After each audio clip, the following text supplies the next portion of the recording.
Hello दोस्तों, मैं संजय कुमार आपके अपने यूट्यूब चैनल में बुंदेलखंड स्टडी में आपका स्वागत करता हूं। दोस्तों, मैं आप सब लोगों के लिए टॉप 10 जीके का क्वेश्चन लाया हूं, जो आने वाले पेपर के हिसाब से महत्वपूर्ण प्रश्न साबित होंगे। दोस्तों, इसी के साथ पहले क्वेश्चन की ओर चलते हैं। पहला क्वेश्चन है, भारत के सर्वोच्च न्यायालय की दूसरी महिला न्यायाधीश कौन थी?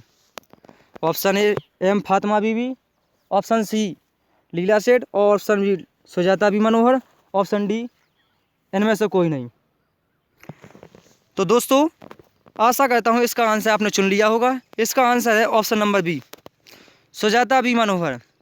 भारत के सर्वोच्च न्यायालय की दूसरी महिला न्यायाधीश सुजाता बी मनोहर हैं और पहली महिला न्यायाधीश एम फातिमा बीवी हैं, जो 1993 में बनी थी। और दिल्ली हाई कोर्ट की पहली महिला न्यायाधीश लीला सेठ हैं, जो ऑप्शन सी में है। इसी के साथ नेक्स्ट क्वेश्चन को चलते हैं। दोस्तों, दूसरा क्वेश्चन है, साहित्य अकादमी पुरस्कार पहले 22 भाषाओं में दिया जाता था, अब कितनी भाषाओं में दिया जाता है?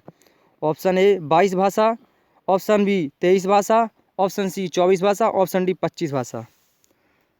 तो दोस्तों, आशा करता हूँ इसका आंसर आपने चुन लिया होगा। इसका आंसर है ऑप्शन नंबर सी, 24 भाषा। दोस्तों, साहित्य अकादमी पुरस्कार की शुरुआत 1955 में हुई थी, जो पहले 22 भाषाओं में दिया जाता था, अब वर्तमान में 24 भाषाओं में दिया जाता है।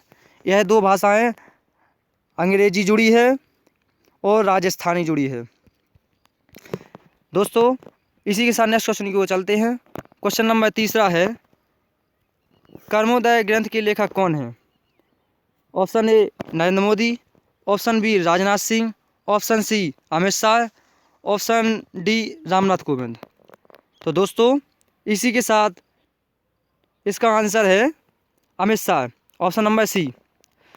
दोस्तों, कर्मोदय ग्रंथ के लेखक अमित शाह हैं, जो भारत के गृह मंत्री के रूप में कार्य करते हैं।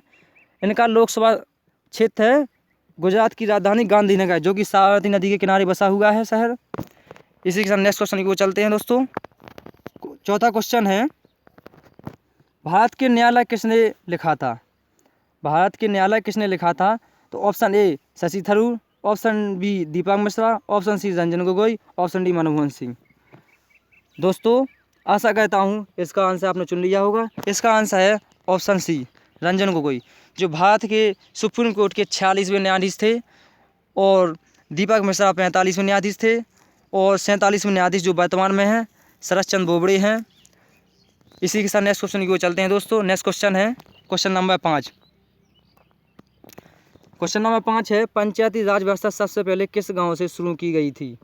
Option A Nagaur, option B Bagdari, option C Udaipur, option D इनमें से कोई नहीं। दोस्तों, पंचायती राज व्यवस्था सबसे पहले 2 अक्टूबर 1959 में पंडित जवाहरलाल नेहरू द्वारा शुरू की गई थी, और राजस्थान के नागौर जिले के बदगरी गांव में शुरू की गई थी। दोस्तों, इसमें गांव पूछा है, जिला नहीं, नागौर जिला है दोस्तों। तो पंचायती राज व्यवस्था सबसे पहले बगदरी गांव में शुरू की गई थी, और पहला राज्य है राजस्थान, और दूसरा राज्य है पंचायती व्यवस्था को चालू करने वाला आंध्र प्रदेश। इसी के साथ दोस्तों नेक्स्ट क्वेश्चन की ओर चलते हैं। चौथा क्वेश्चन है दोस्तों, सिनाई प्रायद्वीप डैश में स्थित है? सिनाई प्रायद्वीप डैश में स्थित है? Option A Italy, option B मिस्र, option C Morocco, option D Bharat. दोस्तों, इसका आंसर है ऑप्शन नंबर बी मिस्र। सिनाई प्रायद्वीप मिस्र में स्थित है। इसी के साथ दोस्तों नेक्स्ट क्वेश्चन की ओर चलते हैं। नेक्स्ट क्वेश्चन है, भारत के पहले विधि अधिकारी के रूप में कौन जाना जाता है? Option A CAG, option B महान्यायवादी, ऑप्शन सी भारत के कानून मंत्री, ऑप्शन डी सॉलिसिटर जनरल। दोस्तों, आशा करता हूँ इसका आंसर आपने चुन लिया होगा। इसका आंसर है ऑप्शन नंबर बी महान्यायवादी। भारत के पहले विधि अधिकारी के रूप में जाना जाता है महान्यायवादी को, जो अनुच्छेद 76 में वर्णन किया गया है, और ऑप्शन नंबर ए कैग, जो अनुच्छेद 148 में इसका वर्णन किया गया है। दोस्तों इसी के साथ नेक्स्ट क्वेश्चन की ओर चलते हैं। नेक्स्ट क्वेश्चन है, हिमालय डैश का उदाहरण है? ऑप्शन ए बलित पर्वत, ऑप्शन बी ब्लॉक पर्वत, ऑप्शन सी अवशिष्ट पर्वत, ऑप्शन डी इनमें से कोई नहीं। दोस्तों आशा करता हूँ इसका आंसर आपने चुन लिया होगा। इसका आंसर है ऑप्शन नंबर ए, हिमालय बलित पर्वत का उदाहरण है। और जितने ही विश्व की बड़ी बड़ी चोटी है, जैसे कि दक्षिणी अमेरिका की एकांकुगा जो कि चिली में स्थित है, और दक्षिण उत्तरी अमेरिका की माउंट किलिमंजारो जो कि अमेरिका में स्थित है, और यूरोप महाद्वीप की चोटियाँ जो और लंबी लंबी बड़ी बड़ी चोटियाँ हैं जो ऑस्ट्रेलिया की चोटी है, ये सब बलित पर्वत का उदाहरण है। इसी के साथ दोस्तों नेक्स्ट क्वेश्चन की ओर चलते हैं। नेक्स्ट क्वेश्चन है, अगस्ता राउरिका डैश में स्थित है? Option A France, option B Italy, option C Switzerland, option D Germany. दोस्तों इसका आंसर है ऑप्शन नंबर सी।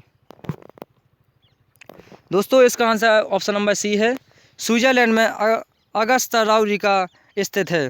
स्विट्जरलैंड की राजधानी बर्न और स्विट्जरलैंड में जेनेवा है, जहां WHO का मुख्यालय है। WHO की स्थापना 7 अप्रैल 1948 को हुई थी, जो 7 अप्रैल को विश्व स्वास्थ्य दिवस मनाया जाता है, जो अभी काफ़ी चर्चा में है। इसी के साथ दोस्तों नेक्स्ट क्वेश्चन को चलते हैं। क्वेश्चन नंबर 10 है, गंगा सागर मेला किस राज्य में होता है? Option A Uttarakhand, option B Uttar Pradesh, option C Bihar और ऑप्शन डी पश्चिम बंगाल। दोस्तों गंगा नदी भारत की सबसे बड़ी नदी है, जो कि 5 राज्यों से होकर बहती है और हिमालय से निकलती है और हरिद्वार में प्रवेश करती है, और गोमुख के निकट हिमानी से निकलती हुई 5 राज्यों से बहती हुई बंगाली खाड़ी में गिर जाती है, और इसे बांग्लादेश में पद्मा के नाम से जाना जाता है। दोस्तों इसका आंसर है ऑप्शन नंबर डी, पश्चिम बंगाल। पश्चिम बंगाल में गंगा सागर मेला मनाया जाता है। पश्चिम बंगाल की राजधानी कोलकाता। और दोस्तों कोलकाता से एक क्वेश्चन बनता है, कोलकाता किस नदी के किनारे है? तो दोस्तों कोलकाता हुगली नदी के किनारे है। कोलकाता में हल्दिया बंदरगाह है और कोलकाता बंदरगाह है। कोलकाता की राजधानी पश्चिम बंगाल की राजधानी कोलकाता, और पश्चिम बंगाल के CM है ममता बनर्जी, और पश्चिम बंगाल के गवर्नर है जगदीश धनखड़। पश्चिम बंगाल की लोकसभा की सीटें हैं 42, राज्यसभा की सीटें हैं 16। इसी के साथ दोस्तों आज का सेशन यहीं पर ख़त्म होता है। धन्यवाद दोस्तों इतना समय देने के लिए। दोस्तों अगर आज का सेशन अच्छा लगा हो तो लाइक करें, शेयर करें और सब्सक्राइब करना ना भूलें, ताकि आपको जो भी हम वीडियो डालते हैं वो आप सब तक पहुंचती रहे। दोस्तों धन्यवाद।